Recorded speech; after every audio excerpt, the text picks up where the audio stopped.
want to tell you guys a story. It's always hard, it's always difficult for me to record these videos. It's like I have all of this stuff that's in my head and that's written down that I know I need to share and I'm going to share. But it's always this feeling like before I press record, that it just turns like it's just always a discouraging feeling. It's not really fearful, but it's always like a second guessing feeling. And it almost feels like right before you jump off of a cliff, right before you go go zip lining, right before you go skydiving. It's kind of like it feels like, yo, okay, like you've mustered up all of this courage and now it's time for you to take the jump or take the leap of faith, and you just get cold feet. And what's coming to my mind is what's the movie with Carrie Bradshaw and Sex in the City, to where like right before she married Biggs, I don't know who got cold feet, but one of the two got cold feet, and then they had to have um a real conversation with yourself or with each other, and then just like why are you feeling like this? What's making you give cold feet, or what's making you not make the jump? What's stopping you from just pressing record?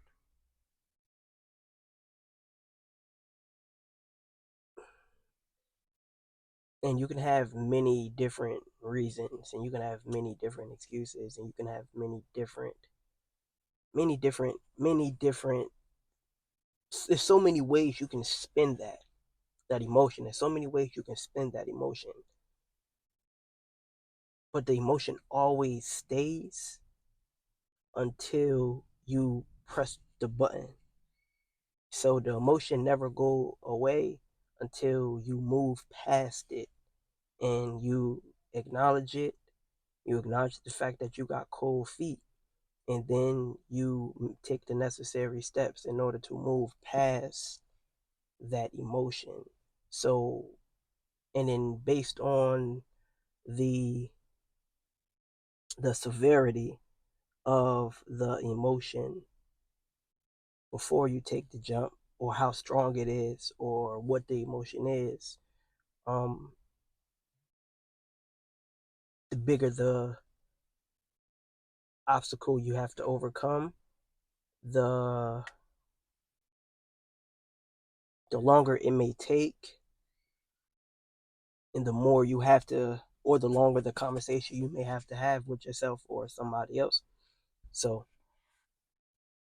I want to share a story.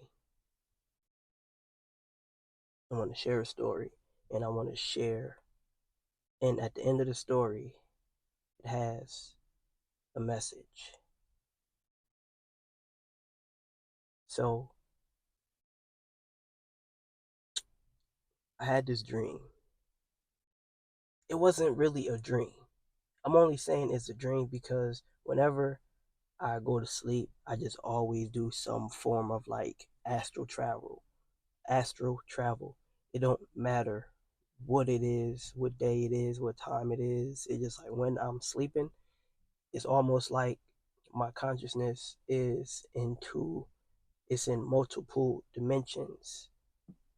Two, because one waking and one sleep. I say two, but within those two, there's more, right? So I had some form of dream. I don't remember the dream. But as I was waking up, I was in and out of sleep. I was going in and out of sleep or whatever. But then I always grab my phone to check something. I'm always checking notifications. You know how you do it when you wake up, when you half sleep, when you half awake, you reach for your phone because that's how they got us programmed to reach for our phone and stuff like that. And I did the same thing this morning. But this morning I wrote something instead. And I didn't really have no I didn't edit it. I didn't go back and reread it until a couple days ago. And I wrote what it said. And I'm going to read what it says right now. Having an anchor point is necessary. We exist in a place where our nervous system is completely overstimulated and we are always feeling some level of emotional stimulation. Depending on how severe the emotional trigger, we can react to the emotion rather than observe the emotion that arouses us. Let it be anger, sadness, or worry. When that emotion is strong within us, it may be difficult to calm down or bring ourselves back to our natural emotional state. And that's why I say you are to have an anchor point. It can be anything, a phrase, a thought, an action that helps bring you to a place of calmness and peace during the triggering experience. Just like the boat, the anchor stops you from becoming too submerged within the emotion so you won't drown.